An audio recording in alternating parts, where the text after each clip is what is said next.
So I just wanted to take this video to just kick around a couple ideas. So I think that there is nothing truly second dimensional. I've had this idea actually long ago, and I looked up everywhere I could on the internet. I scoured countless different research papers and searched at many different in many different phrases to look for, to see if there had been anybody talking about there being no two-dimensional objects in our universe. Recently I searched it again. I've been searching it, and recently I start finding these posts, these things on Google, where now if you go and search Google, they'll straight up say it's like one of the first or second things. Just type in why two-dimensional objects can't exist. And then, there will be a number of articles that show up actually.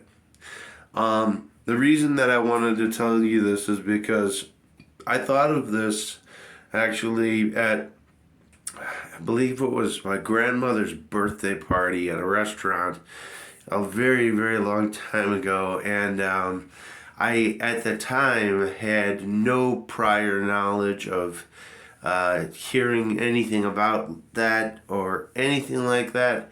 I was just thinking, and I thought, if something is two-dimensional, if it's truly two-dimensional, then doesn't that mean that there has to be truly nothing on the other side?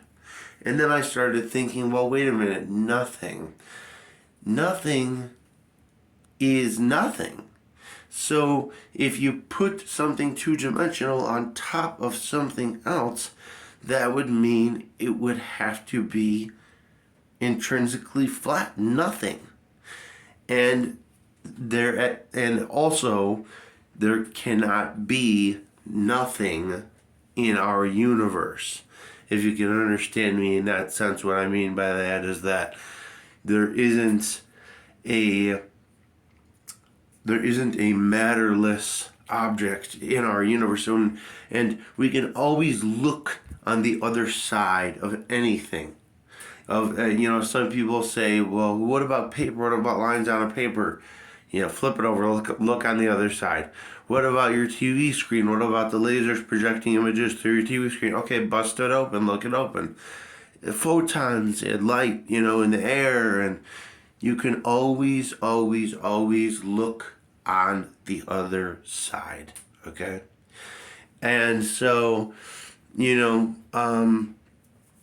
I also have another theory, though, that it's funny to me that I was thinking of this, and I realized that never for a second, never for one single nanosecond, has there ever been everybody on the planet gathered in one place at one time.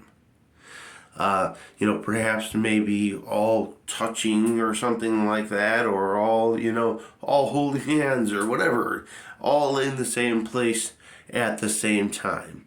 And I wonder why that is, and I wonder if it were to happen, obviously it would be logistically nearly next to impossible. What about all the sick people? What about all the people that are criminals? What about all the people that can't travel? What about this? What about that? Yes, I know, but I just thought, well, what about if it did happen? What would be the consequences of that?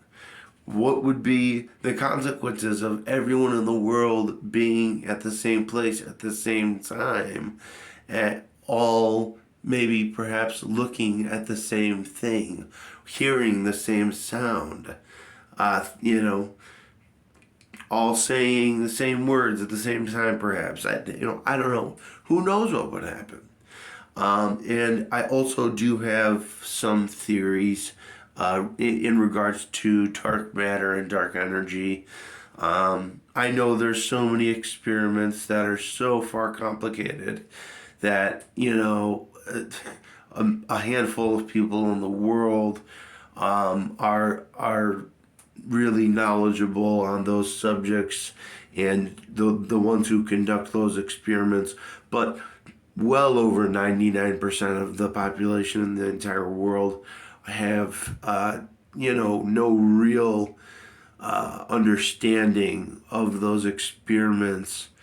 I know there was like the Sensei experiment, and then there was the one to try to detect helium, and all these different things. But I have this idea that I know about the cosmic microwave background and how they found that, and I know about the parallax and the ladder, and how you look so far into the universe that you're seeing from so many years ago.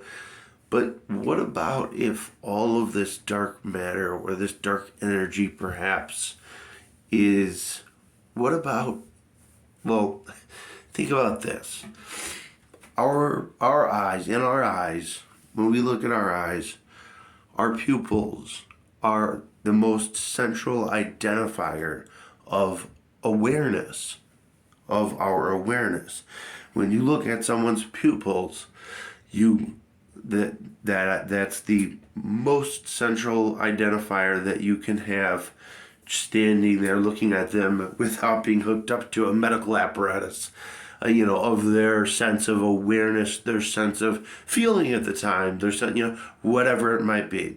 So the pupil is the most central identifier of awareness. Okay, at least I think so. And so, what if, what if all this dark matter, what about if all this dark energy, rather, was just all awareness? What about if perhaps black holes are just some of the pupils of a gods? And another thing too, that I will be coming up with in my book, it's an idea that there is truly no real original idea.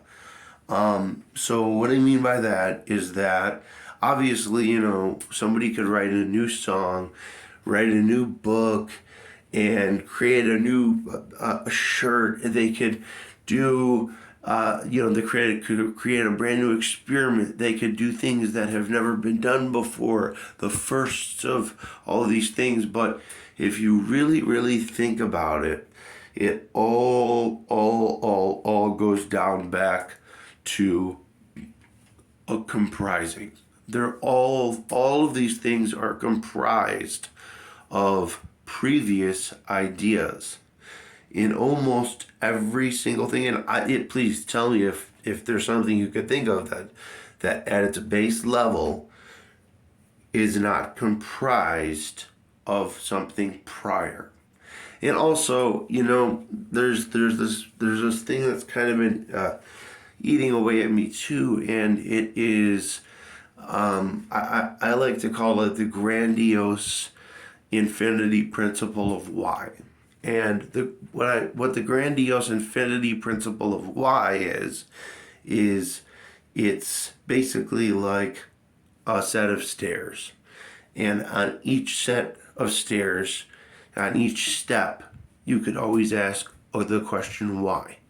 If somebody has a theory, or somebody has a fact, or something like that, whatever it is, you can always ask why, and then they will answer the question. And but then you could go up on that next step. Well, so the why is that, and then why is that, and why is that? And they can choose to be, and look at it in a benign, childish way and say, well, you know what, why? But just because that's why. But you really can't ask why at too high or too low of a level, because there are no absolutes. There are absolutely no absolutes. And our universe is in a very, very special state. And I mean very special state. You know, if we can't have any real true example of the first or second dimension at all, if it can't even exist in our universe, not even an example, if it can't exist in our universe, then how do we know that this is the third dimension? I know, but you know, I wanted to make this video for some time now, and so I hope you guys like it.